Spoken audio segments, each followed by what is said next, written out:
Amen. Nous poursuivons dans la série de la liberté au travers d'une nouvelle identité. Dieu veut que nous comprenions que comme enfants de Dieu, comme croyants en Christ, nous avons une théologie.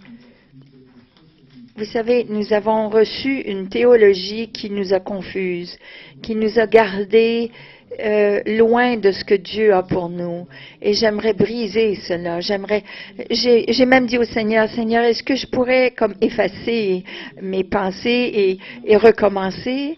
Même que j'enseigne, ça fait plusieurs années, mais souvent je glisse dans l'ancienne façon de penser et je sais que ce n'est pas vrai. Et je suis interpellée à dire non, ça c'est pas vrai. Mais au travers de ces leçons, j'aimerais que vous veniez à l'endroit où vous avez une nouvelle façon de voir les choses. Partie numéro 4, c'est d'avoir la liberté d'être libre de la crainte d'être puni. Il y a deux forces qui déclarent notre identité. Dieu nous a dit, il a déclaré de vérité, en vérité, qui nous sommes, comme ses enfants, de nous garder dans la vérité. Il veut que nous continuions dans cette liberté et que nous finissons en liberté. Mais il y a une autre force là, et c'est la force de Satan qui nous trompe. C'est cette force qui nous trompe, qui déclare qui nous sommes et nous garde dans l'esclavage. C'est tout relié à notre identité, de la façon que nous percevons qui nous sommes et celui que nous allons croire par rapport à notre identité va déterminer si nous marchons dans la liberté ou dans l'esclavage. Il y a des voix tous les jours que nous entendons. Dieu nous dit, mon enfant, je t'aime, mais Satan va nous dire, t'es un pécheur, t'es un pourri, t'es pas bon. Alors lequel allons-nous croire? Celui qui va nous garder dans la liberté ou celui qui va nous garder dans l'esclavage? La déclaration qui est vraie de notre identité de Dieu, celle que Dieu déclare, c'est 2 Corinthiens 5, 17 qui dit celui qui est en Christ, il est une nouvelle création. Les vieilles choses sont passées, voici toutes choses sont devenues nouvelles. Vous êtes une nouvelle créature, mais c'est dommage. Satan aussi, il a une déclaration qui est fausse de notre identité. Et voici ce qu'il dit, ton identité équivaut ta performance et ce que les autres pensent de toi. Ça, c'est faux. Ce que vous faites de votre journée quotidienne, de votre travail, ce que vous faites dans les affaires, à chaque fois, vous savez qu'il y a une élection, tous les politiciens, là, ils veulent avoir un vote, ils vont dire ce qu'ils doivent dire pour avoir votre vote. Alors, ce qu'ils veulent, c'est votre acceptation. Et s'ils ont suffisamment de personnes pour voter pour vous, ils vont gagner. Et il y a beaucoup de personnes qui disent cela, qui disent « Oh, choisis-moi, oui, j'ai besoin d'acceptation. » Vous savez, ils veulent avoir l'opinion des autres et une bonne opinion des autres. Et ça, c'est le mensonge de Satan. Mais de ces deux forces, cette formule de Satan, il y a une fausse croyance qui dit que je dois rencontrer certains standards pour être valorisé, pour m'accepter même moi-même. Et de ce problème, vous savez, ça nous donne un problème. C'est cette crainte d'échouer. Et si j'échoue, alors je suis dans un engrenage de performance. J'ai peur et je dois performer pour être justifié, je dois être performé pour être accepté. Mais la solution de Dieu, c'est la justification et le pardon, que Dieu fait toutes choses nouvelles. Vous savez, ce qui est un problème, c'est de prendre ces vérités de Dieu qui nous libèrent et on en fait une religion.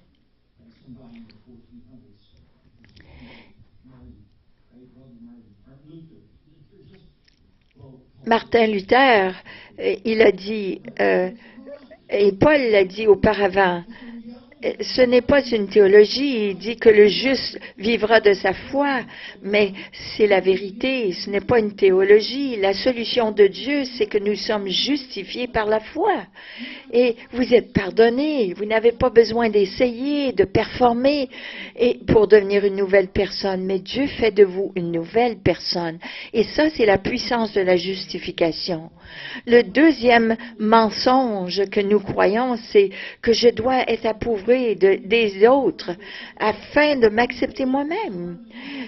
Parce que si les gens qui sont plus intelligents que moi ne m'approuvent pas, alors pourquoi est-ce que moi je devrais m'approuver?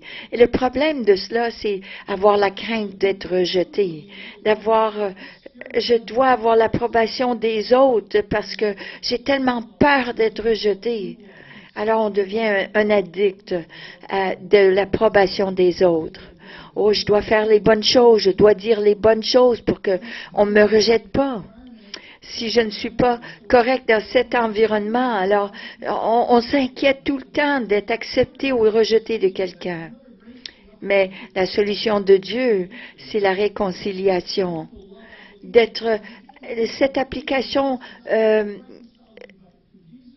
Cette application de la parole de Dieu qui dit que je suis aimé et accepté dans le bien-aimé. Dieu comprend, il me comprend, il m'aime et il m'accepte. Et si Dieu m'accepte, moi j'ai besoin de vous accepter. Vous êtes acceptés et reçus et approuvés dans le bien-aimé. Je suis réconcilié avec Dieu et je suis aimé et accepté par lui, par le sang de Jésus. Par Jésus, j'ai été embrassé, j'ai été accueilli de Jésus lui-même. Et une autre croyance qui est fausse, c'est que ceux qui ont échoué ne sont pas dignes de l'amour et méritent d'être punis. Et ça, c'est encore l'opinion des autres. Et voilà encore basé sur la performance. Et ça affecte notre façon d'être et notre façon de vivre. L'opinion des autres qui nous affecte lorsque nous performons ou ne performons pas. Ils vont nous juger et dire que je n'ai pas fait ceci correct. Parce que mon échec affecte leur approbation de moi. Et alors, je dois savoir que je ne serai pas puni parce que cette punition va me faire croire que je dois faire meilleur, faire mieux encore dans la vie. Non, je ne dois pas être puni. Et je ne dois pas développer cette crainte d'être puni. Alors, il y a une autre raison aussi, c'est que si je ne critique pas les gens qui échouent, ils vont prendre pour acquis qu'ils ont bien fait et ils sont corrects et ils sont approuvés. Non, je vais te dire, oh non, t'es en erreur, parce que si je leur dis pas qu'ils sont en erreur, c'est comme si je leur disais que je les approuvais, ce qu'ils font. Mais alors, ils ont besoin de savoir alors je les blâme. Je les blâme pour leurs échecs. Et il y a un problème avec ça, c'est la crainte de la punition. Et il y a un problème avec ça, c'est qu'on a le jeu de blâmer les autres. Vous savez, on doit se blâmer les uns les autres. Et le jeu de se blâmer, ça dit que ceux qui échouent, ne sont pas dignes de l'amour, ne sont pas dignes d'être approuvés. Alors, lorsqu'on fait cela et on blâme les autres, on condamne les autres qui échouent. Non seulement qu'ils ont mal fait, mais ils ont vraiment mal fait. C'est vraiment pas correct ce que tu viens de faire. Pourquoi est-ce qu'on condamne les gens lorsqu'ils échouent? Pourquoi? Parce que nous voulons qu'ils expérimentent de la douleur. On a besoin qu'ils arrêtent de faire ce qu'ils font. Alors, on va leur donner de la douleur. Et de quelle façon est-ce que c'est acceptable socialement de donner de la douleur aux autres? C'est de les condamner. Et c'est fait au travers du monde entier. Vous allez n'importe où, vous allez voir les gens qui condamnent, qui critiquent les autres. Et c'est acceptable socialement. Mais ça devient de moins en moins acceptable. Mais ça cause de la douleur. Et c'est une des raisons pourquoi on condamne les gens, qu'on blâme les gens. Et deuxièmement, nous croyons que cette douleur va causer, va empêcher cette personne de tomber. Ça va empêcher cette personne d'échouer. Troisièmement, nous voulons que les gens obtiennent ce qu'ils méritent parce qu'on veut les aider de recevoir ce qu'ils méritent. Alors, Seigneur, regarde, cette personne-là, elle va... Ah, je sais, Seigneur, tu es occupé aujourd'hui, alors laisse-moi t'aider. Je vais l'aider, lui, à arrêter ce qu'il fait. Il y a quelque chose en nous qu'on a besoin de voir les gens punis pour avoir fait le mal. Numéro 4, c'est que nous croyons que les gens souffrent, c'est qu'ils méritent ce qu'ils ont. Ah, si les gens souffrent, c'est parce qu'ils ont mérité ça. Vous savez, vous vous rappelez dans la parole lorsqu'ils ont approché Jésus, ils ont dit, c'est qui a péché? Pourquoi cet homme est malade? Est-ce que c'est les parents? Est-ce que c'est lui qui a péché? Et Jésus a dit, c'est ni l'un ni l'autre. Ça doit être, il faut que ça soit ça. Parce que ces gens-là, ils méritent de souffrir ils méritent ce qu'ils ont parce que ils ont péché. Non. Et cinquièmement, nous croyons que l'échec des gens les amène le fait qu'eux, ils ont échoué, ça va nous faire paraître encore mieux. Êtes-vous enveloppé dans cela?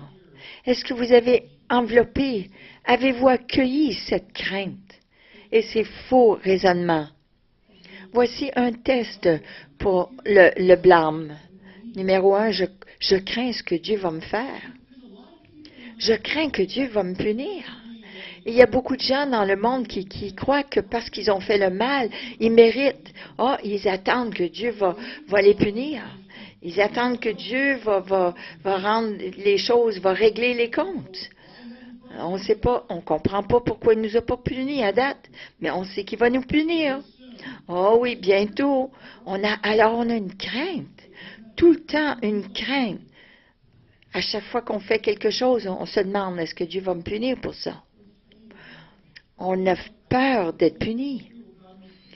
Numéro 2, j'ai peur, je m'inquiète de la réponse de Dieu. J'ai peur de comment Dieu va réagir à mon action. Mais ce qu'on n'a pas compris, c'est l'amour de Dieu. Il a payé le prix par amour pour nous. Et on n'a pas compris cela, alors on a peur de sa réaction. Numéro 3, c'est qu'on a peur que lorsqu'on voit quelqu'un qui est en difficulté, on se demande ce qu'ils ont fait pour mériter cela. Ça, c'est un autre faux raisonnement. Au lieu de penser à les aider, on pense, je me demande ce qu'il a fait pour mériter ça. Numéro 4, lorsqu'il y a quelque chose qui ne va pas, on a une tendance à penser que Dieu est en train de me punir.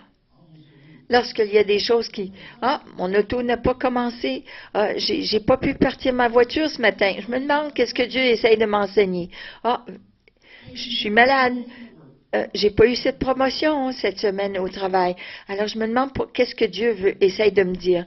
Il essaye de me redresser, de m'enseigner une leçon.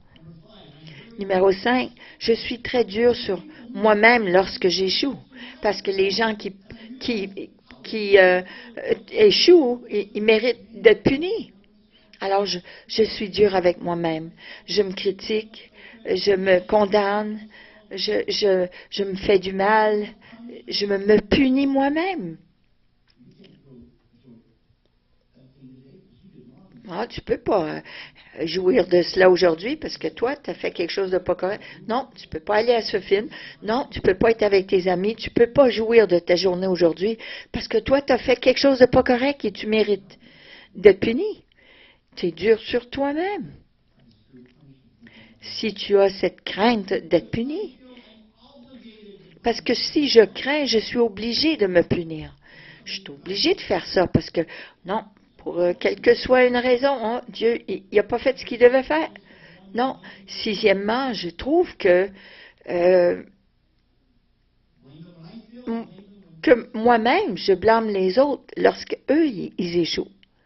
Alors, je me trouve à blâmer des gens qui ont échoué.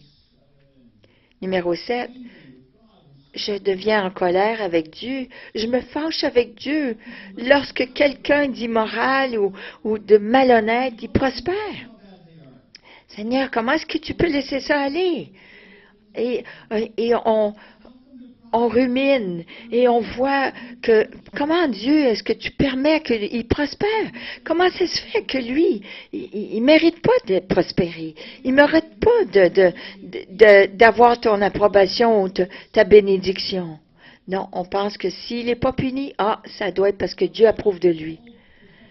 Numéro 8, c'est je suis poussé à dire aux autres lorsqu'ils font le mal. Les gens qui sont pas corrects avec moi, ils ont besoin d'être corrigés. Alors, à chaque fois que je les vois, je leur dis, tu sais, toi, t'as-tu réalisé qu'est-ce que tu m'as fait? T'as-tu réalisé que tu as échoué? T'as manqué ça? T'as oublié de dire ça? Non, t'as échoué là? T'as pas fait ça correct? On se sent obligé de corriger les autres lorsqu'ils font le mal.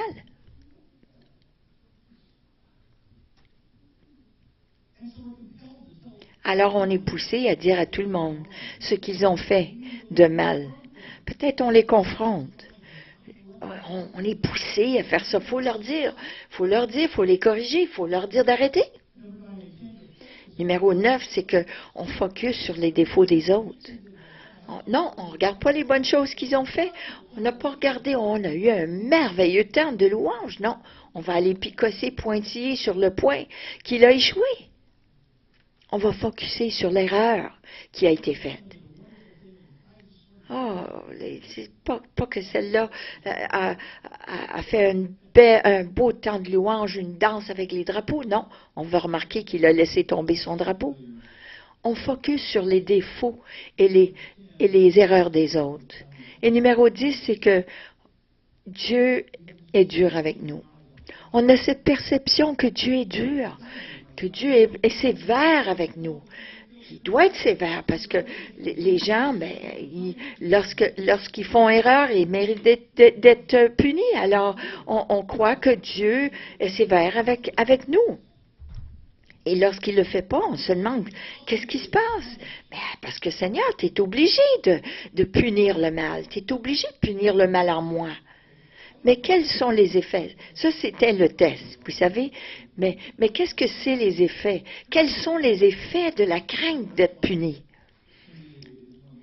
Le premier, pour moi, c'est que nous sommes trompés. On se trompe nous-mêmes à croire que Dieu est un agent de la condamnation. Non, nous sommes justifiés et nous sommes les fils et les filles de Dieu. On ne doit pas être l'agent de Dieu pour condamner nos frères et nos sœurs. Il y a quelqu'un qui a besoin d'être un agent de la justice de Dieu et je me crois en position d'être celui qui va corriger mon frère et ma sœur. Je me trompe moi-même. Moi, je vais dire quelque chose. Les autres, ils ne veulent pas dire ça, moi, je vais le dire. Je vais dire ce qui est mal est mal. Oui, je vais mettre les points sur les i. Et de la part de Dieu, je vais les condamner. Ça semble être juste, hein, non? Oh, j'ai cette sainte colère qui s'élève en moi. Mais deuxièmement, c'est qu'on se punit de la même façon qu'on punit les autres. On ne pense pas à cela. Mais les gens qui pensent qu'ils doivent condamner et punir les autres, ils sont aussi durs sur eux-mêmes, sinon plus durs. Mais la bonne nouvelle, c'est qu'éventuellement, cette personne qui condamne les autres va falloir qu'elle se corrige elle-même, au lieu de picosser sur les autres. Oui, de dire, ah, là où je vais, c'est là que je suis. Numéro 3, c'est qu'on développe un système pour déterminer l'ampleur ou la grandeur de la punition, la mesure de punition qu'on doit recevoir. On commence à donner des points, à élever, il y a des péchés plus gros que des autres, plus graves que d'autres. Et on devient religieux.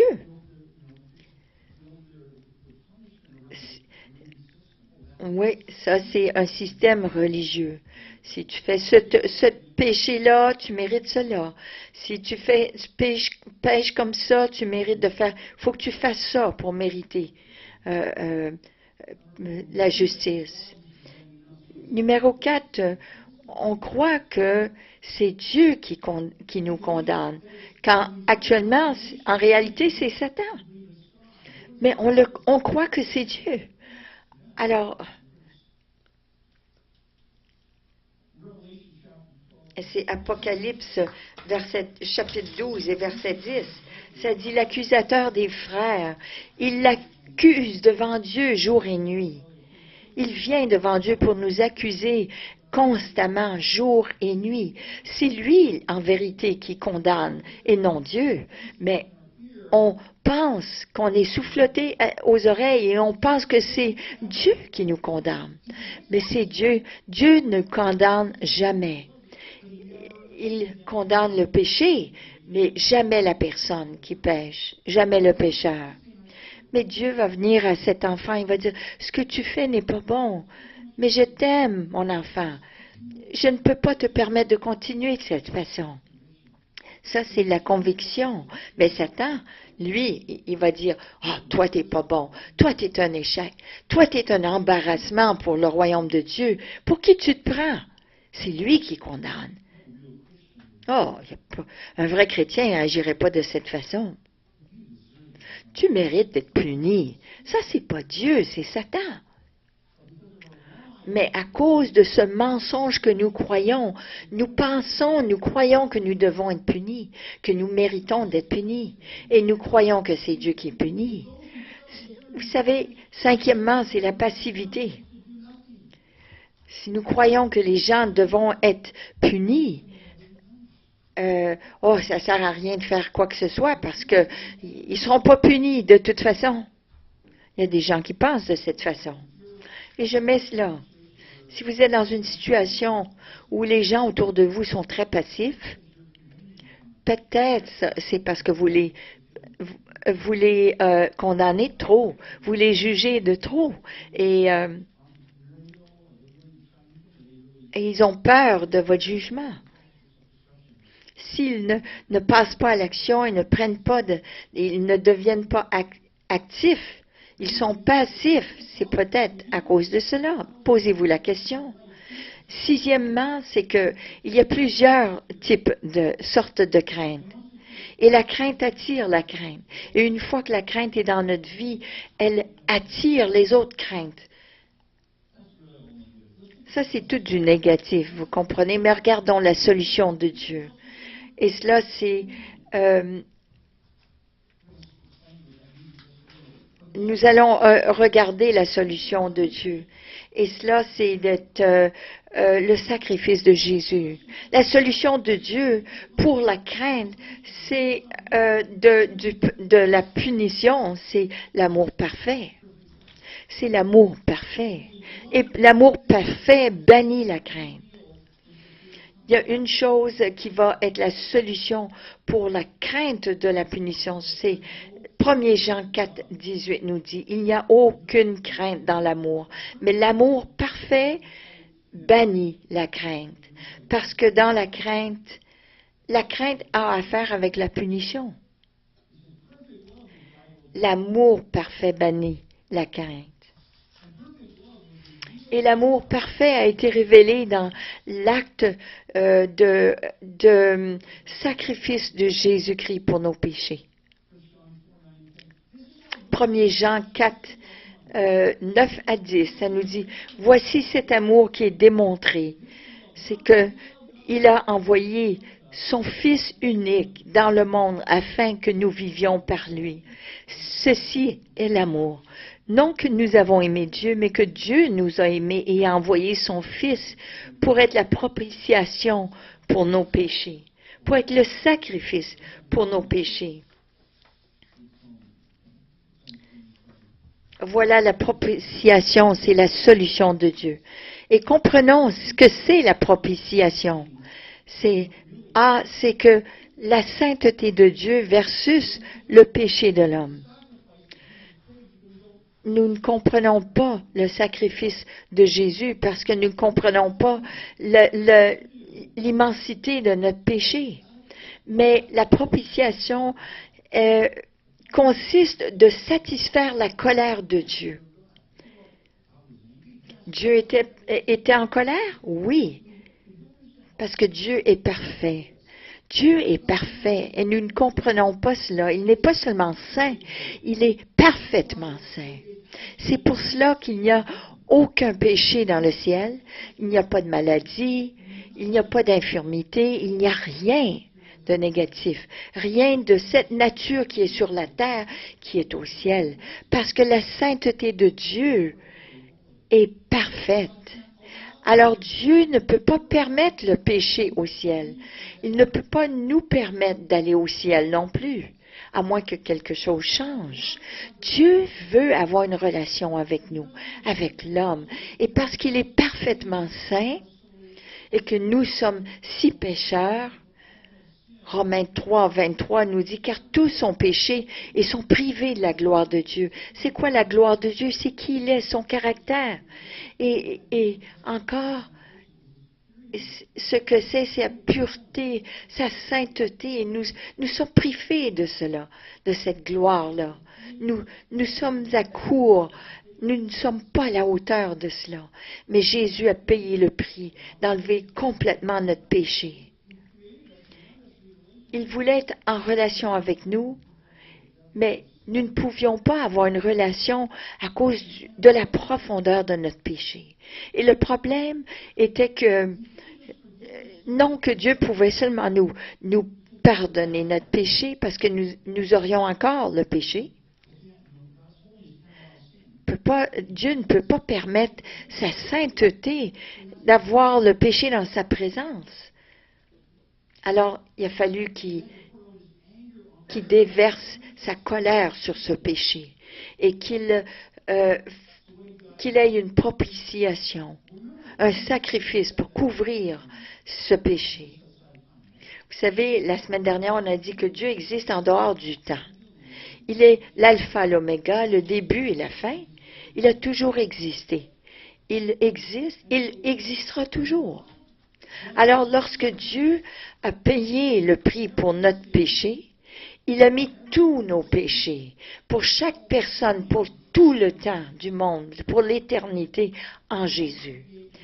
Il a placé chaque péché de chaque personne de tout temps, de toute éternité, sur Jésus. Vous comprenez?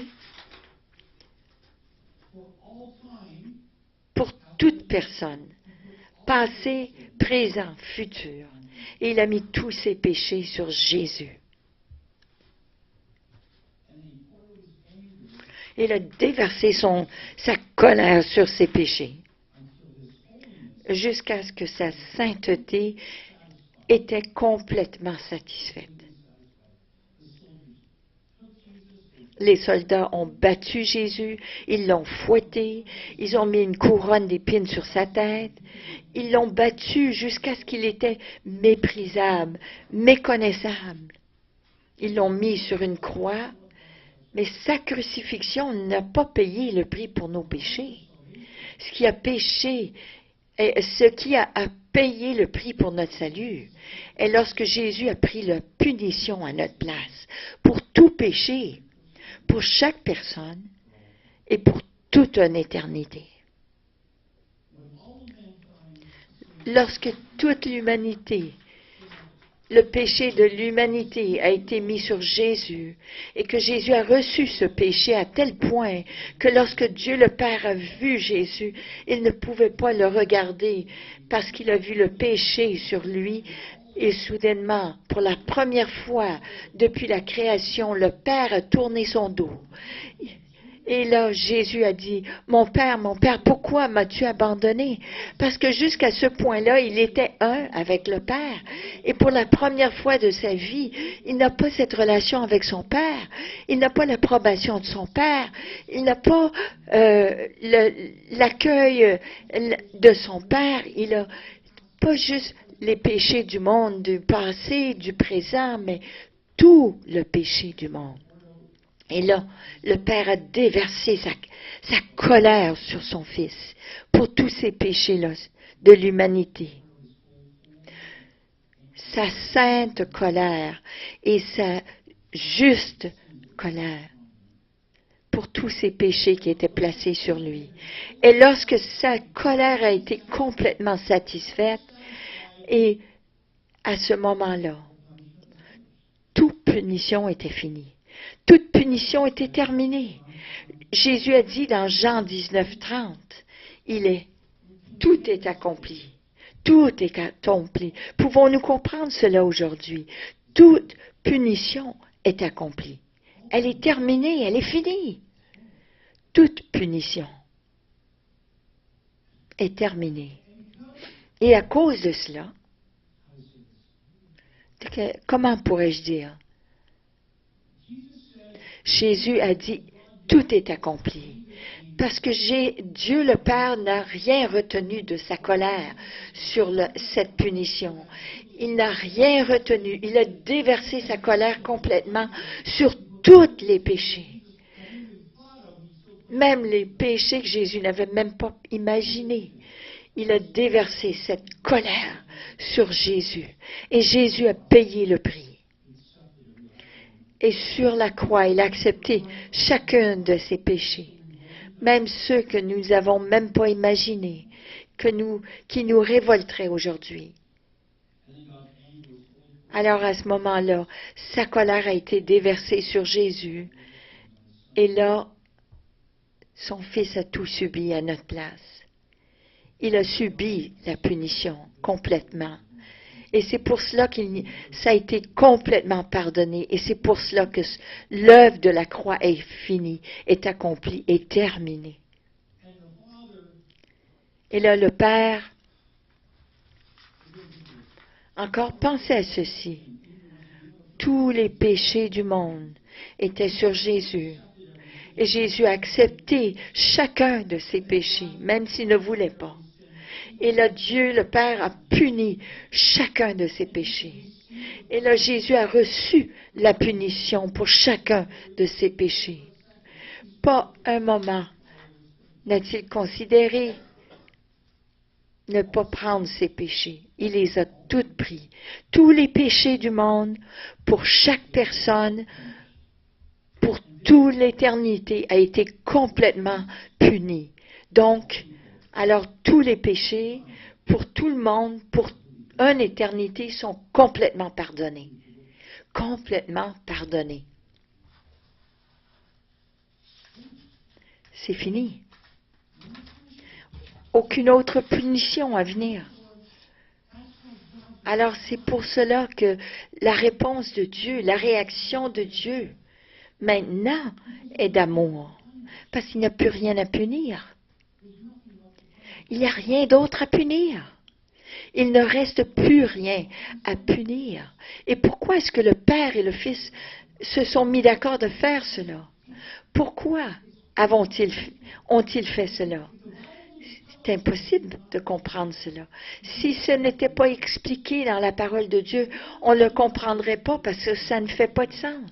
Mais la seule façon que nous pouvons le comprendre, c'est ce que la parole dit, 1 Jean 4,10, non que en ceci est l'amour, non en ce que nous ayons aimé Dieu, mais en ce que lui nous a aimés et qu'il a envoyé son Fils pour être la propitiation pour nos péchés. En dehors de cela, ça ne fait pas de sens. Ça n'a aucun sens. Il n'y a rien que nous pouvons faire ou ne pas faire pour mériter l'amour de Dieu. Dieu est amour. Alors qu'importe maintenant ce que nous faisons dans notre vie, parce que Dieu a déjà déversé sa juste colère sur tout le péché du monde, sur Jésus, alors il n'y a plus de colère à satisfaire. Il y a seulement que l'amour. Alors la seule réponse de Dieu, la seule réaction de Dieu, même si nous attendons à être punis, même si nous voulons être punis pour nos échecs et nos erreurs, tout ce que Dieu a à nous offrir, c'est l'amour. Ça vient nous confondre, hein? Ça vient nous mélanger, parce que Dieu a seulement de l'amour. Mais nous devons recevoir ce bénéfice, le bénéfice de ce sacrifice. Et de quelle façon pouvons-nous recevoir le bénéfice du sacrifice de Jésus? Numéro 1, c'est de se mettre en accord avec Dieu. N'essayez pas de figurer le sens. N'essayez pas de comprendre le sens. Mais mettez-vous d'accord et accueillez l'amour de Dieu, cette description de ce qui est arrivé. Colossiens 2,6 nous dit ceci. Comme donc vous avez reçu le Christ Jésus le Seigneur, marchez en lui.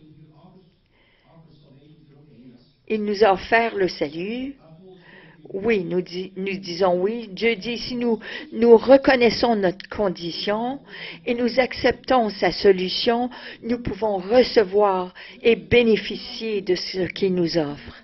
Pouvez-vous vivre de cette façon? Pouvez-vous continuer de vivre de cette façon?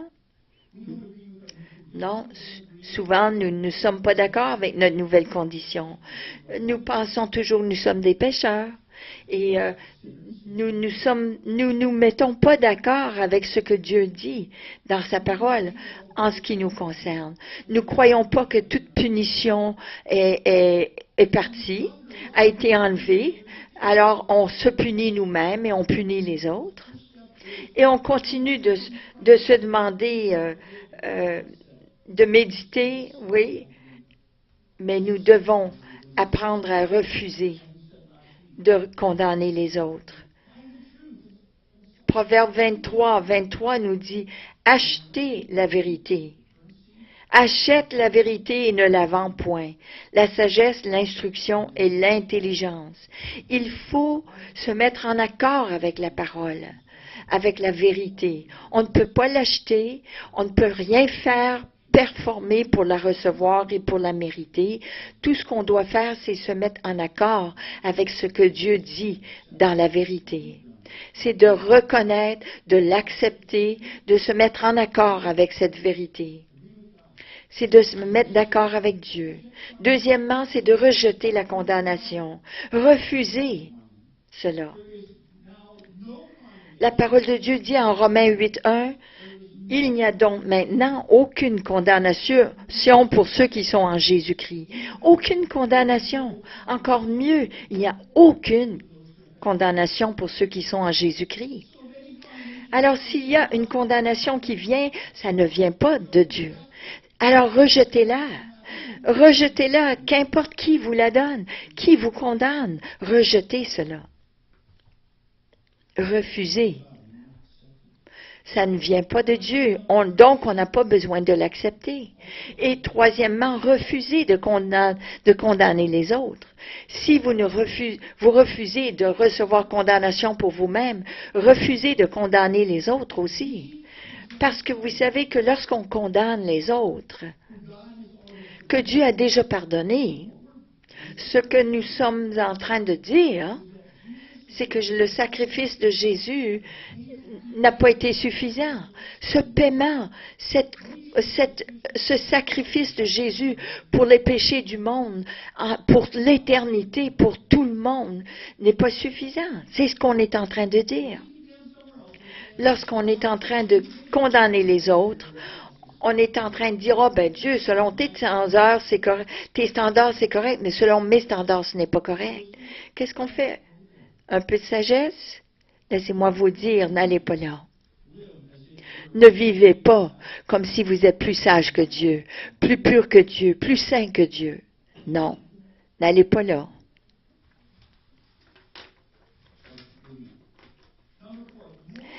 Numéro 4, méditez sur le sacrifice de Jésus. Comment est-ce qu'on devient transformé dans notre pensée? Notre pensée pour renverser notre condamnation de nous-mêmes, c'est de réaliser et de penser à ce que Jésus a fait. Oui, sur le sacrifice de Jésus pour toute l'humanité, tout le péché pour tout temps, pour l'éternité. Vous comprenez? On doit méditer sur ce sacrifice. Et en méditant là-dessus, en voyant le sacrifice de Jésus pour le péché, vous méditez là-dessus pour voir l'amour de Dieu et comment son amour a été démontré envers nous. Il n'y a pas d'autre explication pour la raison pourquoi Jésus a fait cela. Pourquoi est-ce que Jésus aurait souffert une souffrance et une mort si atroce? Pourquoi est-ce que Jésus a enduré cette punition-là? C'est seulement à cause de l'amour. Et en méditant sur ce sacrifice et sur cet amour, vous allez réaliser l'amour de Dieu. Vous allez découvrir un amour qui est si extraordinaire que votre amour est inférieur à cela.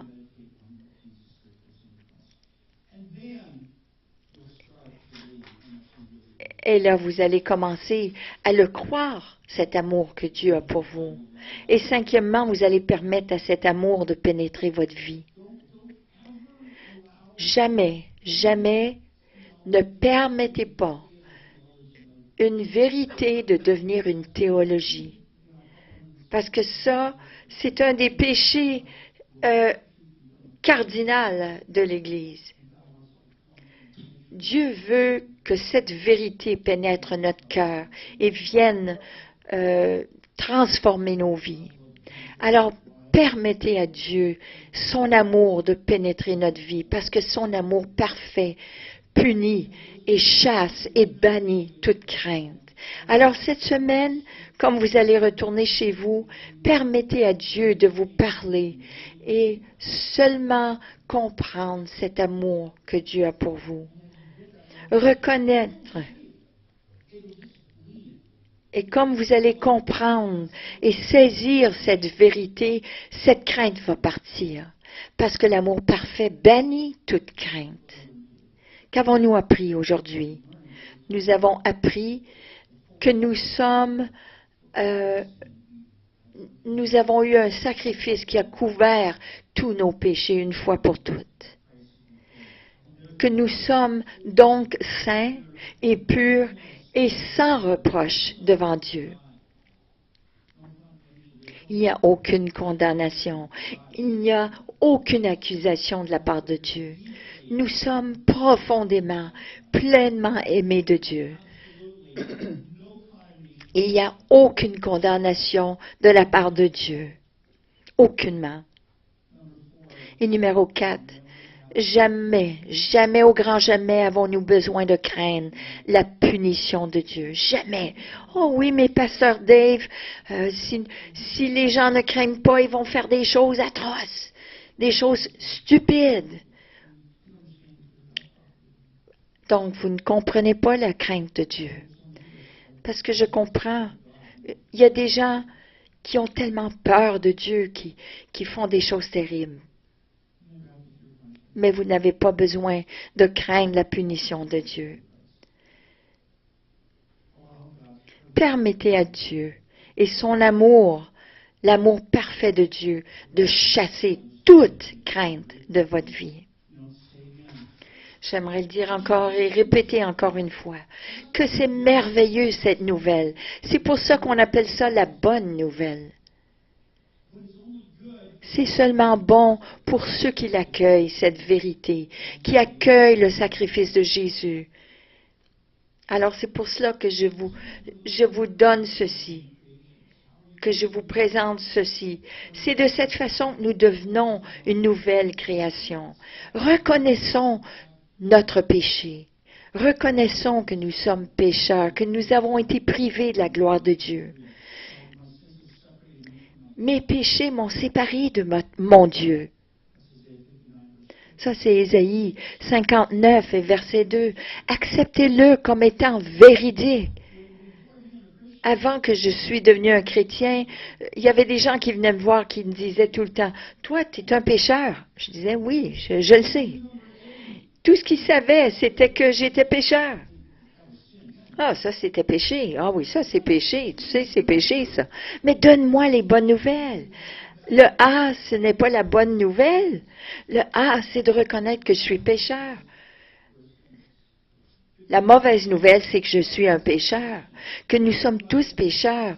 Numéro B, c'est que Dieu a une solution. C'est que si nous confessons de notre bouche et que nous reconnaissons que nous sommes pécheurs et nous reconnaissons que Jésus nous aime, oui, et fidèlement, il est fidèle pour nous pardonner de tous nos péchés. Croyons en Jésus, que Jésus est la solution de Dieu. Et lorsque nous confessons, c'est que nous sommes en accord avec ce que Jésus a dit. Confesser nos péchés et recevoir le pardon. Lorsque nous confessons en réalité, oui, c'est oui Seigneur, je reconnais. Je confesse que oui, je suis un pécheur. Oui, ça n'a rien à faire avec brailler devant Dieu.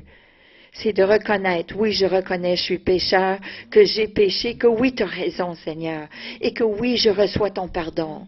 Et quatrièmement, je dépends de Dieu pour qu'il me donne une nouvelle vie. Je crois et je reçois sa nouvelle vie, qui m'a purifié, blanc comme la neige, il me donne une nouvelle vie, fait de moi une nouvelle créature. Il me transforme complètement pour être comme lui, à son image. Prenons un moment pour réaliser. Si vous n'avez jamais fait cela, vous n'avez jamais permis à Dieu de vous pardonner, je vous demanderai de baisser votre tête, de fermer les yeux. S'il y a quelqu'un ici, dans cette salle ou sur l'Internet, qui a besoin d'être libéré, qui a besoin d'être libéré de cette crainte de condamnation, de punition de la part de Dieu.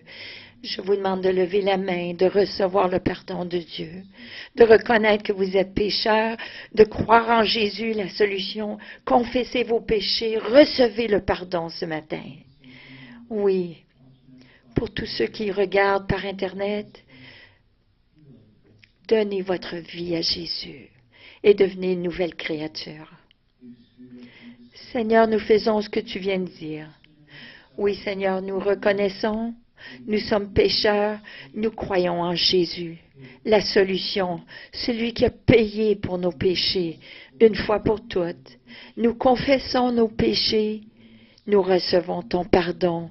Et Seigneur, maintenant, nous t'accueillons, cette nouvelle vie en nous, Seigneur, que nous sommes une nouvelle créature en Jésus. Amen.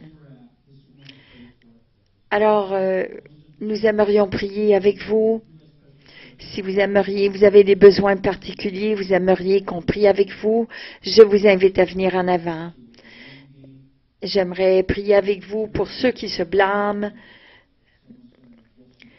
ceux qui ont peur d'être punis de la part de Dieu, ceux qui se sentent condamnés. Non, vous êtes profondément aimés de la part de Dieu. Et parce que vous êtes enfants de Dieu, vous n'avez pas besoin de craindre la punition, parce que l'amour parfait de Dieu bannit toute crainte. Alors on aimerait prier que l'amour de Dieu fasse un travail profondément en vous. Père, au nom de Jésus, bénis tes enfants ce matin.